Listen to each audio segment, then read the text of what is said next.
Guys, আজকে আমি আমার বরকে দেবো ড্রিঙ্কিং ওয়াটার চ্যালেঞ্জ। তো একজনের কাছে থাকবে 4 গ্লাস জল আর অন্যজনের কাছে থাকবে 4 ছিপি জল। আর যে জল সবথেকে তাড়াতাড়ি কমপ্লিট করে ফেলবে সে পাবে 1000 টাকা। তো তুমি ডিসাইড করো তুমি কোনটা চুজ করবে, গ্লাস নাকি ছিপি। অবভিয়াসলি ছিপি চুজ করবো, কারণ এটা চাকা চাকা করে খেলবো। বাট এই গেমের মধ্যে একটা ছোট্ট টুইস্ট রয়েছে, যে যেটা চুজ করবে সে সেটা ছাড়া অন্য কোনো জিনিস টাচ করতে পারবে না। মানে তুমি ছিপি চুজ করেছো, তারপরে তুমি আমার গ্লাস টাচ করতে পারবে না, আর আমি গ্লাস চুজ করেছি মানে আমি তোমার ছিপি টাচ করতে পারবো না। কোনো ব্যাপার না।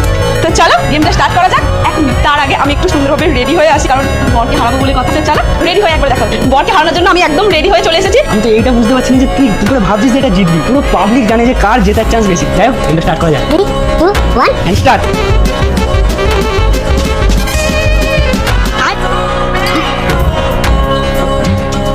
টাচ করবে না।